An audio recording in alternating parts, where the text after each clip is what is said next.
ಓಂ ಶಾಂತಿ. ಇಂದಿನ ದಿನಾಂಕ 4/12/2025. ಪ್ರಾರ್ಥ ಮುರುಳಿ ಬಾಪ್ತಾದ ಮಧುಬನ. ಮಧುರ ಮಕ್ಕಳೇ, ಈಗ ನಿಮಗೆ ತಂದೆಯ ಮೂಲಕ ದಿವ್ಯ ದೃಷ್ಟಿ ಸಿಕ್ಕಿದೆ. ಆ ದಿವ್ಯ ದೃಷ್ಟಿಯಿಂದಲೇ ಆತ್ಮ ಮತ್ತು ಪರಮಾತ್ಮನನ್ನು ನೋಡುತ್ತೀರಿ. ಪ್ರಶ್ನೆ: ಡ್ರಾಮಾದ ಯಾವ ರಹಸ್ಯವನ್ನು ತಿಳಿದುಕೊಂಡಿರುವವರು ಯಾವ ಸಲಹೆಯನ್ನು ಯಾರಿಗೂ ಕೊಡುವುದಿಲ್ಲ? ಉತ್ತರ: ಡ್ರಾಮಾದಲ್ಲಿ ಏನೆಲ್ಲವೂ ಕಳೆದು ಹೋಯಿತು ಅದು ಪುನಃ ಚಾಚೂ ತಪ್ಪದೆ ಪುನರಾವರ್ತನೆಯಾಗುವುದು ಎಂದು ತಿಳಿದುಕೊಳ್ಳುವವರು ಎಂದು ಯಾರಿಗೂ ಭಕ್ತಿಯನ್ನು ಬಿಡುವ ಸಲಹೆಯನ್ನು ಕೊಡುವುದಿಲ್ಲ. ಯಾವಾಗ ಅವರ ಬುದ್ಧಿಯಲ್ಲಿ ಜ್ಞಾನವು ಚೆನ್ನಾಗಿ ಕುಳಿತುಕೊಳ್ಳುವುದೋ ನಾವಾತ್ಮರಾಗಿದ್ದೇವೆ, ನಾವು ಬೇಹದ್ದಿನ ತಂದೆಯಿಂದ ಆಸ್ತಿಯನ್ನು ಪಡೆಯಬೇಕೆಂದು ಯಾವಾಗ ಬೇಹದ್ದಿನ ತಂದೆಯ ಪರಿಚಯ ಸಿಗುವುದೋ ಆಗ ಹದ್ದಿನ ಮಾತುಗಳು ಸ್ವತಃ ಸಮಾಪ್ತಿಯಾಗುತ್ತವೆ. ಓಂ ಶಾಂತಿ. ತಮ್ಮ ಆತ್ಮದ ಸ್ವಧರ್ಮದಲ್ಲಿ ಕುಳಿತಿದ್ದೀರಾ. ಆತ್ಮಿಕ ತಂದೆಯು ಆತ್ಮಿಕ ಮಕ್ಕಳೊಂದಿಗೆ ಕೇಳುತ್ತಾರೆ, ಏಕೆಂದರೆ ಇದಂತೂ ಮಕ್ಕಳಿಗೆ ತಿಳಿದಿದೆ. ಒಬ್ಬರೇ ಬೇಹದ್ದಿನ ತಂದೆಯಾಗಿದ್ದಾರೆ. ಅವರಿಗೆ ಆತ್ಮನೆಂದು ಹೇಳಲಾಗುತ್ತದೆ, ಆದರೆ ಕೇವಲ ಅವರಿಗೆ ಪರಮ ಆತ್ಮ ಎಂದು ಹೇಳಲಾಗುತ್ತದೆ. ಪರಮಾತ್ಮನು ಖಂಡಿತ ಇದ್ದಾರೆ, ಪರಮಾತ್ಮನೇ ಇಲ್ಲವೆಂದು ಹೇಳುವುದಿಲ್ಲ. ಪರಮ ಆತ್ಮ ಎಂದರೆ ಪರಮಾತ್ಮ. ಇದನ್ನೂ ಸಹ ತಿಳಿಸಲಾಗಿದೆ. ತಬ್ಬಿಬ್ಬಾಗಬಾರದು, ಏಕೆಂದರೆ 5000 ವರ್ಷಗಳ ಮೊದಲೂ ಸಹ ಈ ಜ್ಞಾನವನ್ನು ನೀವು ಕೇಳಿದ್ದೀರಿ. ಆತ್ಮವೇ ಕೇಳಿಸಿಕೊಳ್ಳುತ್ತದೆ ಎಲ್ಲವೇ. ಆತ್ಮವೇ ಅತಿ ಚಿಕ್ಕದ್ದು, ಸೂಕ್ಷ್ಮವಾಗಿದೆ. ಅದನ್ನು ಈ ಕಣ್ಣುಗಳಿಂದ ನೋಡಲು ಸಾಧ್ಯವಿಲ್ಲ. ಆತ್ಮನನ್ನು ಈ ಕಣ್ಣುಗಳಿಂದ ನೋಡಿರುವಂತಹ ಮನುಷ್ಯರು ಯಾರೂ ಇಲ್ಲ ಕಾಣುತ್ತದೆ. ಆದರೆ ದಿವ್ಯ ದೃಷ್ಟಿಯಿಂದ ಮಾತ್ರ ಅದು ಡ್ರಾಮಾ ಪ್ಲಾನ್ ಅನುಸಾರ. ತಿಳಿದುಕೊಳ್ಳಿ, ಯಾರಿಗಾದರೂ ಆತ್ಮನ ಸಾಕ್ಷಾತ್ಕಾರವಾಗುತ್ತದೆ. ಹೇಗೆ ಬೇರೆಯ ವಸ್ತು ಕಾಣುತ್ತದೆ, ಭಕ್ತಿ ಮಾರ್ಗದಲ್ಲಿಯೂ ಸಾಕ್ಷಾತ್ಕಾರವಾಗುತ್ತದೆ ಎಲ್ಲವೇ. ಅದು ಈ ಕಣ್ಣುಗಳಿಂದನೇ ಆ ದಿವ್ಯ ದೃಷ್ಟಿಯು ಸಿಗುತ್ತದೆ. ಅದರಿಂದ ಚೈತನ್ಯದಲ್ಲಿ ನೋಡುತ್ತಾರೆ. ಆತ್ಮಕ್ಕೆ ಜ್ಞಾನದ ಚಕ್ಷು ಸಿಗುತ್ತದೆ. ಇದರ ಆಧಾರದಿಂದ ನೋಡುತ್ತಾರೆ. ಆದರೆ ಧ್ಯಾನದಲ್ಲಿ ಮಾತ್ರ, ಭಕ್ತಿ ಮಾರ್ಗದಲ್ಲಿ ಬಹಳ ಭಕ್ತಿ ಮಾಡುತ್ತಾರೆ. ಆಗ ಸಾಕ್ಷಾತ್ಕಾರವಾಗುತ್ತದೆ. ಹೇಗೆ ಮೀರಾಳಿಗೆ ಸಾಕ್ಷಾತ್ಕಾರವಾಯಿತು? ನರ್ತನ ಮಾಡುತ್ತಿದ್ದರು, ವೈಕುಂಠವಂತೂ ಇರಲಿಲ್ಲ. 5, 6, 100 ವರ್ಷಗಳಾಗಿರಬೇಕು. ಆ ಸಮಯದಲ್ಲಿ ವೈಕುಂಠವೇನೂ ಇರಲಿಲ್ಲ. ಯಾವುದು ಕಳೆದು ಹೋಗಿದೆಯೋ ಅದನ್ನು ದಿವ್ಯ ದೃಷ್ಟಿಯಿಂದ ನೋಡಲಾಗುತ್ತದೆ. ಯಾವಾಗ ಬಹಳ ಭಕ್ತಿ ಮಾಡುತ್ತಾ ಮಾಡುತ್ತಾ ಒಮ್ಮೆಲೆ ಭಕ್ತಿಮಯವಾಗಿ ಬಿಡುವುದೋ ಆಗ ಸಾಕ್ಷಾತ್ಕಾರವಾಗುತ್ತದೆ. ಆದರೆ ಅದರಿಂದ ಮುಕ್ತಿ ಸಿಗುವುದಿಲ್ಲ. ಮುಕ್ತಿ, ಜೀವನ್ಮುಕ್ತಿಯ ಮಾರ್ಗವು ಭಕ್ತಿಗಿಂತ ಬಹಳ ಭಿನ್ನವಾಗಿದೆ. ಭಾರತದಲ್ಲಿ ಎಷ್ಟೊಂದು ಮಂದಿರಗಳಿವೆ. ಶಿವಲಿಂಗವನ್ನಿಡುತ್ತಾರೆ, ದೊಡ್ಡ ಲಿಂಗವನ್ನು ಇಡುತ್ತಾರೆ, ಚಿಕ್ಕದನ್ನು ಇಡುತ್ತಾರೆ. ಈಗ ಇದಂತೂ ಮಕ್ಕಳಿಗೆ ತಿಳಿದಿದೆ. ಹೇಗೆ ಆತ್ಮವಿದೆಯೋ ಅದೇ ರೀತಿ ಪರಮಪಿತ ಪರಮಾತ್ಮನಿದ್ದಾರೆ. ಎಲ್ಲರ ಗಾತ್ರವು ಒಂದೇ ಆಗಿದೆ. ತಂದೆಯಂತೆ ಮಕ್ಕಳು ಆತ್ಮಗಳೆಲ್ಲರೂ ಸಹೋದರ ಸಹೋದರರಾಗಿದ್ದೀರಿ. ಈ ಶರೀರದಲ್ಲಿ ಪಾತ್ರವನ್ನಭಿನಯಿಸಲು ಬರುತ್ತೀರಿ. ಇವು ತಿಳಿದುಕೊಳ್ಳುವ ಮಾತುಗಳಾಗಿವೆ. ಇವು ಭಕ್ತಿ ಮಾರ್ಗದ ದಂತಕಥೆಗಳಲ್ಲ. ಜ್ಞಾನ ಮಾರ್ಗದ ಮಾತುಗಳನ್ನು ಕೇವಲ ಒಬ್ಬ ತಂದೆಯೇ ತಿಳಿಸುತ್ತಾರೆ. ಮೊಟ್ಟ ಮೊದಲು ತಿಳಿಸುವವರು ಬೇಹದ್ದಿನ ತಂದೆ ನಿರಾಕಾರನೇ ಆಗಿದ್ದಾರೆ. ಅವರನ್ನು ಪೂರ್ಣ ರೀತಿಯಿಂದ ಯಾರೂ ಅರಿತುಕೊಳ್ಳುವುದಿಲ್ಲ. ಅವರು ಸರ್ವವ್ಯಾಪಿಯಾಗಿದ್ದಾರೆಂದು ಹೇಳುತ್ತಾರೆ, ಆದರೆ ಇದು ಸರಿಯಲ್ಲ.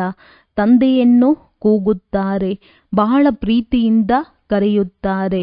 ಬಾಬಾ ತಾವು ಬಂದರೆ ನಾವು ನಿಮಗೆ ಬಲಿಹಾರಿಯಾಗುತ್ತೇವೆ. ನೀವೇ ನನ್ನವರು, ನನಗೆ ಬೇರೆ ಯಾರೂ ಇಲ್ಲವೆಂದ ಮೇಲೆ ಅವಶ್ಯವಾಗಿ ಅವರನ್ನೇ ನೆನಪು ಮಾಡಬೇಕಾಗಿದೆ. ಅವರೇ ಸ್ವಯಂ ಹೇಳುತ್ತಾರೆ, ಏ ಮಕ್ಕಳೇ ಎಂದು ತಂದೆಯು ಆತ್ಮಗಳೊಂದಿಗೆ ಮಾತನಾಡುತ್ತಾರೆ. ಇದಕ್ಕೆ ಆತ್ಮಿಕ ಜ್ಞಾನವೆಂದು ಹೇಳಲಾಗುತ್ತದೆ. ಗಾಯನವೂ ಇದೆ. ಆತ್ಮಗಳು ಮತ್ತು ಪರಮಾತ್ಮನು ಬಹಳ ಕಾಲ ಅಗಲಿ ಹೋಗಿದ್ದರು. ಇದು ಲೆಕ್ಕವನ್ನು ತಿಳಿಸಲಾಗಿದೆ. ಬಹಳ ಕಾಲದಿಂದ ನೀವಾತ್ಮರು ಅಗಲಿರುತ್ತೀರಿ. ಪುನಃ ನೀವೇ ಈ ಸಮಯದಲ್ಲಿಯೇ ತಂದೆಯ ಬಳಿ ಪುನಃ ತಮ್ಮ ರಾಜಯೋಗವನ್ನು ಕಲಿಯಲು ಬಂದಿದ್ದೀರಿ. ಈ ಶಿಕ್ಷಕರು ಸೇವಕನಾಗಿದ್ದಾರೆ. ಶಿಕ್ಷಕರು ಯಾವಾಗಲೂ ವಿಧೇಯ ಸೇವಕನಾಗಿರುತ್ತಾರೆ. ಇಲ್ಲಿ ತಂದೆಯೂ ಸಹ ಹೇಳುತ್ತಾರೆ, ನಾನು ಎಲ್ಲ ಮಕ್ಕಳ ಸೇವಕನಾಗಿದ್ದೇನೆ. ನೀವು ಎಷ್ಟೊಂದು ಗೌರವದಿಂದ ಕರೆಯುತ್ತೀರಿ, ಏ ಪತಿತ ಪಾವನ ಬಂದು ನಮ್ಮನ್ನು ಪಾವನ ಮಾಡು. ಎಲ್ಲರೂ ಭಕ್ತಿನೀಯರಾಗಿದ್ದಾರೆ. ಏ ಭಗವಂತ ಬನ್ನಿ ನಮ್ಮನ್ನು ಪುನಃ ಪಾವನರನ್ನಾಗಿ ಮಾಡಿ ಎಂದು ಹೇಳುತ್ತಾರೆ. ಸ್ವರ್ಗಕ್ಕೆ ಪಾವನ ಪ್ರಪಂಚವೆಂತಲೂ ನರಕಕ್ಕೆ ಪತಿತ ಪ್ರಪಂಚ ಎಂತಲೂ ಹೇಳಲಾಗುತ್ತದೆ. ಇವೆಲ್ಲವೂ ತಿಳಿದುಕೊಳ್ಳುವ ಮಾತುಗಳಾಗಿವೆ. ಇದು ಕಾಲೇಜು ಅಥವಾ ಈಶ್ವರೀಯ ವಿಶ್ವವಿದ್ಯಾಲಯವಾಗಿದೆ.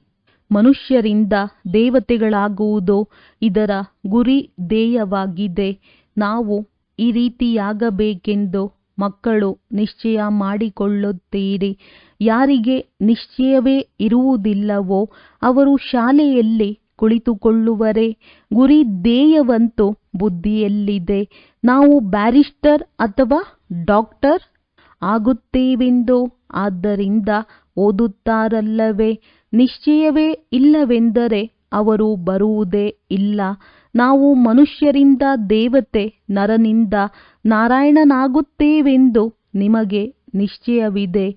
ಇದು ಸತ್ಯವಾದ ಸತ್ಯ ನರನಿಂದ ನಾರಾಯಣನಾಗುವ ಕಥೆಯಾಗಿದೆ. ವಾಸ್ತವದಲ್ಲಿ ಇದು ವಿದ್ಯೆಯಾಗಿದೆ. ಆದರೆ ಇದಕ್ಕೆ ಕಥೆಯೆಂದು ಏಕೆ ಹೇಳುತ್ತಾರೆ?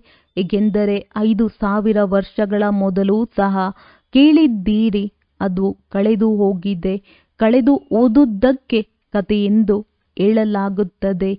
ಇದು ನರನಿಂದ ನಾರಾಯಣನಾಗುವ ಶಿಕ್ಷಣವಾಗಿದೆ. ಮಕ್ಕಳೇ, ಹೃದಯದಿಂದ ತಿಳಿದುಕೊಳ್ಳುತ್ತೀರಿ. ಹೊಸ ಪ್ರಪಂಚದಲ್ಲಿ ದೇವತೆಗಳು, ಹಳೆಯ ಪ್ರಪಂಚದಲ್ಲಿ ಮನುಷ್ಯರಿರುತ್ತಾರೆ. ದೇವತೆಗಳಲ್ಲಿ ಯಾವ ಗುಣವಿದೆಯೋ ಅವು ಮನುಷ್ಯರಲ್ಲಿಲ್ಲ. ಆದ್ದರಿಂದ ಅವರಿಗೆ ದೇವತೆಗಳೆಂದೇ ಹೇಳಲಾಗುತ್ತದೆ.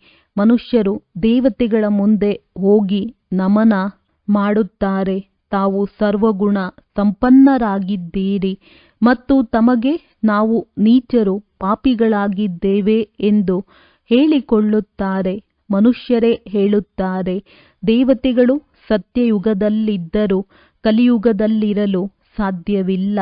ಆದರೆ ಇತ್ತೀಚೆಗೆ ಎಲ್ಲರೂ ಶ್ರೀ ಶ್ರೀ ಎಂದು ಹೇಳಿಕೊಳ್ಳುತ್ತಾರೆ. ಶ್ರೀ ಎಂದರೆ ಶ್ರೇಷ್ಠ. ಭಗವಂತನೇ ಸರ್ವಶ್ರೇಷ್ಠರನ್ನಾಗಿ ಮಾಡಲು ಸಾಧ್ಯ. ಶ್ರೇಷ್ಠ ದೇವತೆಗಳು ಸತ್ಯಯುಗದಲ್ಲಿದ್ದರು.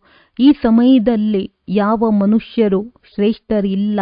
ನೀವು ಮಕ್ಕಳು ಈಗ ಬೇಹದ್ದಿನ ಸನ್ಯಾಸ ಮಾಡುತ್ತೀರಿ. ನಿಮಗೆ ತಿಳಿದಿದೆ, ಈ ಹಳೆಯ ಪ್ರಪಂಚವು ಸಮಾಪ್ತಿಯಾಗುವುದಿದೆ. ಆದ್ದರಿಂದ ಇದೆಲ್ಲದರಿಂದ ವೈರಾಗ್ಯವಿದೆ. ಅವರಂತೂ ಹಠಯೋಗಿ ಸನ್ಯಾಸಿಗಳಾಗಿದ್ದಾರೆ. ಮನೆ ಮಠವನ್ನು ಬಿಟ್ಟು ಹೊರಟು ಹೋಗಿ ಮತ್ತೆ ಬಂದು ಮೆಹಲುಗಳಲ್ಲಿ ಕುಳಿತಿದ್ದಾರೆ. ಇಲ್ಲವಾದರೆ ಕುಟೀರಗಳಿಗೆ ಯಾವುದೇ ಖರ್ಚು ಆಗುವುದಿಲ್ಲ. ಏಕಾಂತಕ್ಕಾಗಿ ಕುಟೀರಗಳಲ್ಲಿ ಕುಳಿತುಕೊಳ್ಳಲಾಗುವುದಕ್ಕಾಗುತ್ತದೆಯೇ ಹೊರತು ಮೆಹಲುಗಳಲ್ಲ. ತಂದೆಗಾಗಿಯೂ ಈ ಕುಟೀರವು ಮಾಡಲ್ಪಟ್ಟಿದೆ. ಕುಟೀರದಲ್ಲಿ ಎಲ್ಲ ಸುಖವಿದೆ. ಈಗ ನೀವು ಮಕ್ಕಳು ಪುರುಷಾರ್ಥ ಮಾಡಿ ಮನುಷ್ಯರಿಂದ ದೇವತೆಗಳಾಗಬೇಕಾಗಿದೆ. ನಿಮಗೆ ತಿಳಿದಿದೆ, ಡ್ರಾಮಾದಲ್ಲಿ ಏನೆಲ್ಲವೂ ಕಳೆದು ಹೋಯಿತೋ ಅದು ಪುನಃ ಚಾಚೂ ತಪ್ಪದೆ ಪುನರಾವರ್ತನೆಯಾಗುವುದು. ಆದ್ದರಿಂದ ಯಾರಿಗೂ ಸಹ ಭಕ್ತಿಯನ್ನು ಬಿಡಿ ಎಂದು ಸಲಹೆ ಕೊಡಬಾರದು. ಯಾವಾಗ ಜ್ಞಾನವು ಬುದ್ಧಿಯಲ್ಲಿ ಬಂದು ಬಿಡುವುದೋ ನಾವಾತ್ಮರಾಗಿದ್ದೇವೆ, ನಾವೀಗ ಬೇಹದ್ದಿನ ತಂದೆಯಿಂದ ಆಸ್ತಿಯನ್ನು ಪಡೆಯಬೇಕಾಗಿದೆ ಎಂದು ಬೇಹದ್ದಿನ ತಂದೆಯ ಯಥಾರ್ಥ ಪರಿಚಯವಾಗುವುದೋ ಆಗ ಹದ್ದಿನ ಮಾತುಗಳು ಸಮಾಪ್ತಿಯಾಗುತ್ತವೆ. ತಂದೆಯು ತಿಳಿಸುತ್ತಾರೆ, ಗೃಹಸ್ಥ ವ್ಯವಹಾರದಲ್ಲಿರುತ್ತಾ ಕೇವಲ ಬುದ್ಧಿಯೋಗವನ್ನು ತಂದೆಯೊಂದಿಗೆ ಇಡಬೇಕಾಗಿದೆ. ಶರೀರ ನಿರ್ವಹಣೆಗಾಗಿ ಕರ್ಮವನ್ನು ಮಾಡಬೇಕಾಗಿದೆ. ಹೇಗೆ ಭಕ್ತಿಯಲ್ಲಿಯೂ ಕೆಲವರು ಬಹಳ ನೌದಾ ಭಕ್ತಿ ಮಾಡುತ್ತಾರೆ, ನಿಯಮದಿಂದ ಪ್ರತಿನಿತ್ಯವೂ ಹೋಗಿ ದರ್ಶನ ಮಾಡುತ್ತಾರೆ. ದೇಹಧಾರಿಗಳ ಬಳಿ ಹೋಗುವುದೆಲ್ಲವೂ ದೈಹಿಕ ಯಾತ್ರೆಯಾಗಿದೆ. ಭಕ್ತಿ ಮಾರ್ಗದಲ್ಲಿ ಎಷ್ಟೊಂದು ಅಲೆದಾಡಬೇಕಾಗುತ್ತದೆ. ಇಲ್ಲಿ ಅದೇನನ್ನೂ ಮಾಡುವಂತಿಲ್ಲ. ನೀವು ಬರುತ್ತೀರೆಂದರೂ ಸಹ ತಿಳಿಸಿಕೊಡುವುದಕ್ಕಾಗಿಯೇ ಇಲ್ಲಿ ಕೂರಿಸಲಾಗುತ್ತದೆ. ಬಾಕಿ ನೆನಪಿಗಾಗಿ ಯಾವುದೇ ಒಂದು ಸ್ಥಳದಲ್ಲಿ ಕುಳಿತು ಬಿಡುವಂತಿಲ್ಲ. ಭಕ್ತಿ ಮಾರ್ಗದಲ್ಲಿ ಯಾರಾದರೂ ಕೃಷ್ಣನ ಭಕ್ತನಾಗಿದ್ದರೆ ಅವರು ನಡೆಯುತ್ತಾ ತಿರುಗಾಡುತ್ತಾ ಕೃಷ್ಣನನ್ನು ನೆನಪು ಮಾಡಲು ಸಾಧ್ಯವಿಲ್ಲವೆಂದಲ್ಲ. ಆದ್ದರಿಂದ ಯಾರು ವಿದ್ಯಾವಂತ ಮನುಷ್ಯರಿರುವರೋ ಅವರು ಹೇಳುತ್ತಾರೆ, ಕೃಷ್ಣನ ಚಿತ್ರವನ್ನು ಮನೆಯಲ್ಲಿ ಇಟ್ಟುಕೊಂಡಿದ್ದೀರಿ. ಅಂದ ಮೇಲೆ ಮತ್ತೆ ನೀವು ಮಂದಿರಗಳಿಗೆ ಏಕೆ ಹೋಗುತ್ತೀರಿ? ಕೃಷ್ಣನ ಚಿತ್ರಗಳ ಪೂಜೆಯನ್ನು ನೀವು ಎಲ್ಲಿಯಾದರೂ ಮಾಡಬಹುದು, ಒಳ್ಳೆಯದು. ಚಿತ್ರಗಳನ್ನು ಇಡಲೇಬೇಡಿ, ಆದರೆ ನೆನಪು ಮಾಡುತ್ತಾ ಇರಿ. ವಸ್ತುವನ್ನು ಒಂದು ಬಾರಿ ನೋಡಿದರೆ ಅದು ನೆನಪಿರುತ್ತದೆ. ನಿಮಗೂ ಸಹ ಅದನ್ನೇ ಹೇಳುತ್ತಾರೆ. ಶಿವತಂದೆಯನ್ನು ನೀವು ಮನೆಯಲ್ಲಿ ಕುಳಿತಿದ್ದಂತೆಯೇ ನೆನಪು ಮಾಡಲು ಸಾಧ್ಯವಿಲ್ಲವೇ? ಇದಂತೂ ಹೊಸ ಮಾತಾಗಿದೆ. ಶಿವತಂದೆಯನ್ನು ಯಾರೂ ತಿಳಿದುಕೊಂಡಿಲ್ಲ. ನಾಮ ರೂಪ ದೇಶ ಕಾಲವನ್ನು ತಿಳಿದುಕೊಂಡಿಲ್ಲ. ಸರ್ವವ್ಯಾಪಿ ಎಂದು ಹೇಳಿಬಿಡುತ್ತಾರೆ. ಆತ್ಮಕ್ಕೆ ಪರಮಾತ್ಮನೆಂದು ಹೇಳಲಾಗುವುದಿಲ್ಲ. ಆತ್ಮಕ್ಕೆ ತಂದೆಯ ನೆನಪು ಬರುತ್ತದೆ.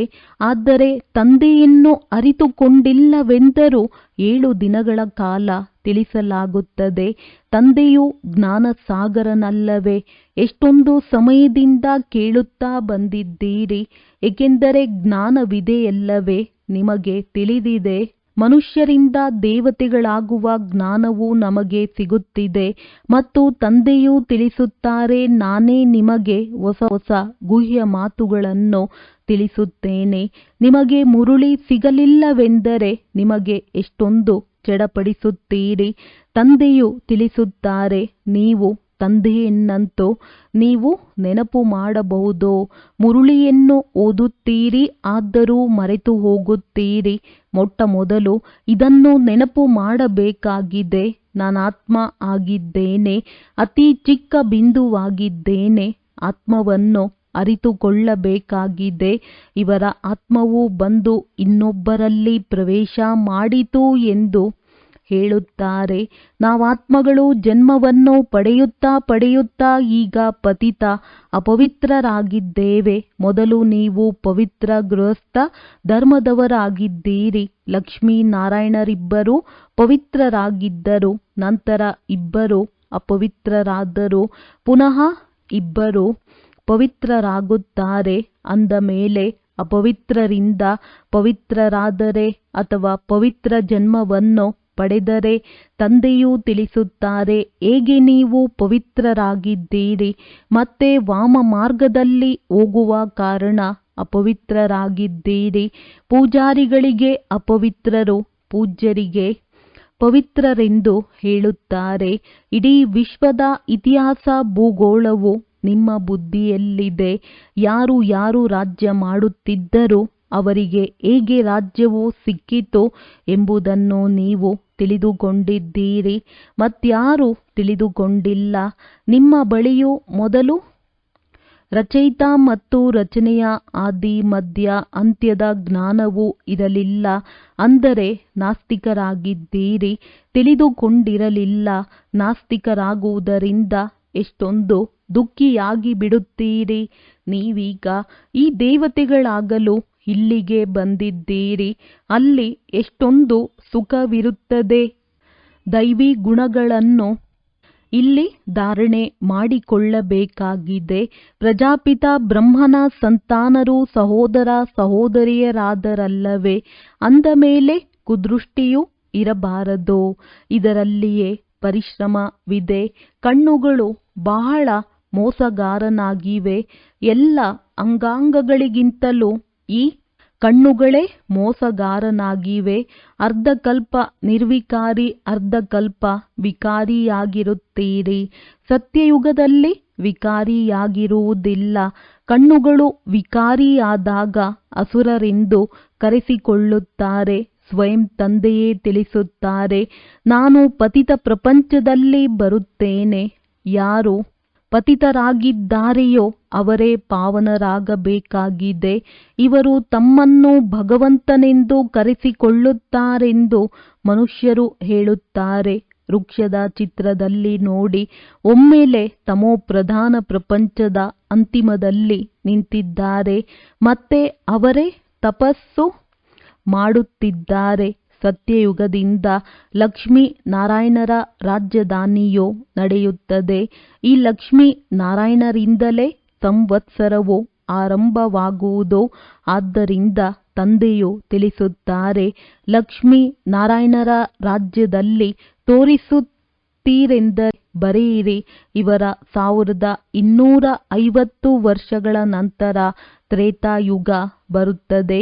ಶಾಸ್ತ್ರಗಳಲ್ಲಿ ಲಕ್ಷಾಂತರ ವರ್ಷಗಳೆಂದು ಬರೆದು ಬಿಟ್ಟಿದ್ದಾರೆ. ರಾತ್ರಿ ಹಗಲಿನ ಅಂತರವಾಯಿತಲ್ಲವೇ? ಬ್ರಹ್ಮನ ರಾತ್ರಿ ಅರ್ಧಕಲ್ಪ, ಬ್ರಹ್ಮನ ದಿನ ಅರ್ಧಕಲ್ಪ. ಈ ಮಾತುಗಳನ್ನು ತಂದೆಯೇ ತಿಳಿಸುತ್ತಾರೆ. ಪುನಃ ತಂದೆಯು ಹೇಳುತ್ತಾರೆ, ಮಧುರ ಮಕ್ಕಳೇ, ತಮ್ಮನ್ನು ಆತ್ಮನೆಂದು ತಿಳಿಯಿರಿ. ತಂದೆಯನ್ನು ನೆನಪು ಮಾಡಿ, ಅವರನ್ನು ನೆನಪು ಮಾಡುತ್ತಾ ಮಾಡುತ್ತಾ ನೀವು ಪಾವನರಾಗಿ ಬಿಡುತ್ತೀರಿ. ಅಂತಿಮ ಗತಿ ಸ್ವಗತಿಯಾಗುವುದು. ಇಲ್ಲಿಯೇ ಕುಳಿತು ಬಿಡಿ ಎಂದು ಹೇಳುವುದಿಲ್ಲ. ಸೇವಾದಾರಿ ಮಕ್ಕಳನ್ನು ಇಲ್ಲಿ ಕೂರಿಸಿಕೊಳ್ಳುವುದಿಲ್ಲ. ಸೇವಾ ಕೇಂದ್ರ, ಮ್ಯೂಸಿಯಂ ಇತ್ಯಾದಿಗಳನ್ನು ತೆರೆಯುತ್ತಾ ಇರುತ್ತಾರೆ.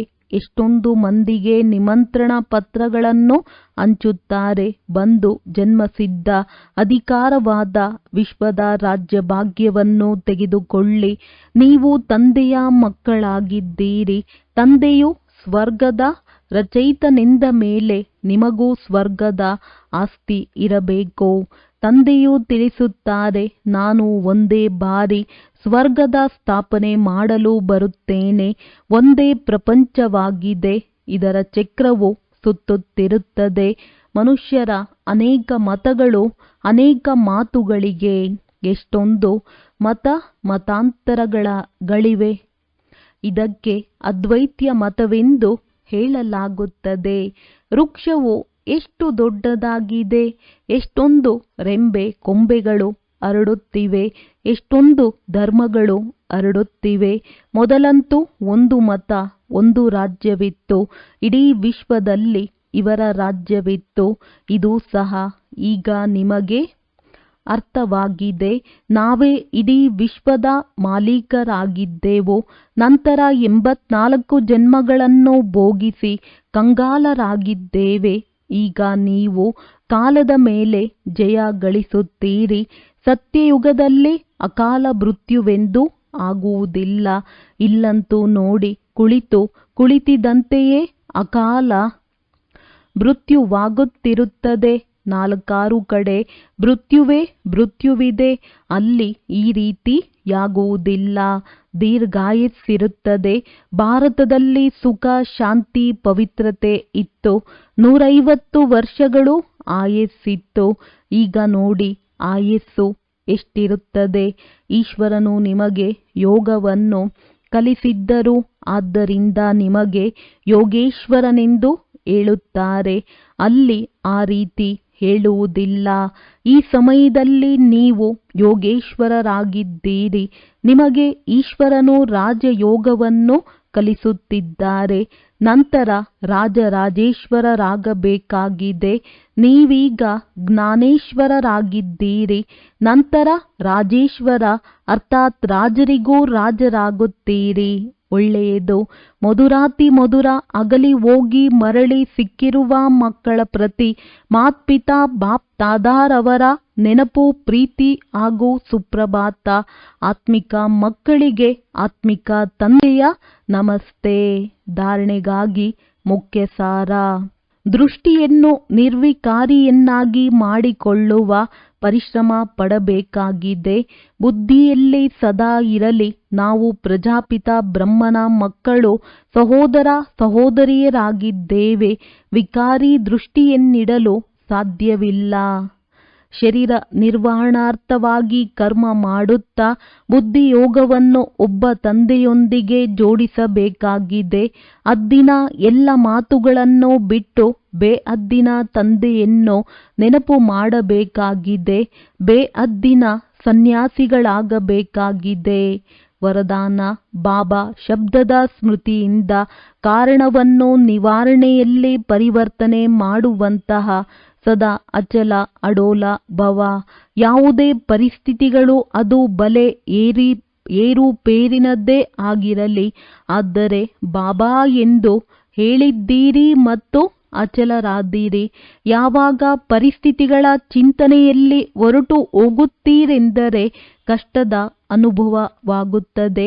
ಒಂದು ವೇಳೆ ಕಾರಣಕ್ಕೆ ಬದಲಾಗಿ ನಿವಾರಣೆಯಲ್ಲಿ ಹೊರಟು ಹೋಗುತ್ತೀರೆಂದರೆ ಕಾರಣವೇ ನಿವಾರಣೆಯಾಗಿ ಬಿಡಲಿ. ಏಕೆಂದರೆ ಮಾಸ್ಟರ್ ಸರ್ವಶಕ್ತಿವಂತ ಬ್ರಾಹ್ಮಣರ ಮುಂದೆ ಪರಿಸ್ಥಿತಿಗಳು ಇರುವೆಯ ಸಮಾನವೂ ಇಲ್ಲ. ಕೇವಲ ಏನಾಯಿತು, ಏಕೆ ಆಯಿತು ಇದನ್ನು ಯೋಚಿಸುವ ಬದಲು ಏನಾಯಿತೋ ಅದರಲ್ಲಿ ಕಲ್ಯಾಣ ಅಡಗಿದೆ. ಸೇವೆಯು ಸಮಾವೇಶವಾಗಿದೆ. ಬಲೆ ರೂಪವು ಸಂದರ್ಭದ್ದಾಗಿದೆ, ಆದರೆ ಸೇವೆಯು ಸಮಾವೇಶವಾಗಿದೆ. ಈ ರೂಪದಿಂದ ನೋಡುತ್ತೀರೆಂದರೆ ಸದಾ ಅಚಲ ಅಡೋಲರಾಗಿರುತ್ತೀರಿ. ಸ್ಲೋಗನ್: ಒಬ್ಬ ತಂದೆಯ ಪ್ರಭಾವದಲ್ಲಿರುವವರು ಯಾವುದೇ ಆತ್ಮನ ಪ್ರಭಾವದಲ್ಲಿ ಬರಲು ಸಾಧ್ಯವಿಲ್ಲ. ಅವ್ಯಕ್ತ ಸೂಚನೆ: ಈಗ ಸಂಪನ್ನ ಅಥವಾ ಕರ್ಮಾತೀತರಾಗುವುದರಲ್ಲಿ ತತ್ಪರರಾಗಿರಿ. ಕರ್ಮಾತೀತ ಸ್ಥಿತಿಯನ್ನು ಪ್ರಾಪ್ತಿ ಮಾಡಿಕೊಳ್ಳಲು ಸದಾ ಸಾಕ್ಷಿಯಾಗಿ ಕಾರ್ಯ ಮಾಡಿ. ಸಾಕ್ಷಿ ಅರ್ಥಾತ್ ಸದಾ ಭಿನ್ನ ಮತ್ತು ಪ್ರಿಯ ಸ್ಥಿತಿಯಲ್ಲಿದ್ದು ಕರ್ಮ ಮಾಡುವಂತಹ ಅಲೌಕಿಕ ಆತ್ಮನಾಗಿದ್ದೇನೆ. ಅಲೌಕಿಕ ಅನುಭೂತಿ ಮಾಡುವಂತಹ ಅಲೌಕಿಕ ಜೀವನ ಶ್ರೇಷ್ಠ ಜೀವನವುಳ್ಳ ಆತ್ಮನಾಗಿದ್ದೇನೆ. ಈ ನಶೆ ಇರಲಿ. ಕರ್ಮ ಮಾಡುತ್ತಾ ಇದೇ ಅಭ್ಯಾಸವನ್ನು ಹೆಚ್ಚಿಸುತ್ತಾ ಇರಿ. ಆಗ ಕರ್ಮಾತೀತ ಸ್ಥಿತಿಯ ಪ್ರಾಪ್ತಿ ಮಾಡಿಕೊಳ್ಳುವಿರಿ. ಒಳ್ಳೆಯದು. ಓಂ ಶಾಂತಿ.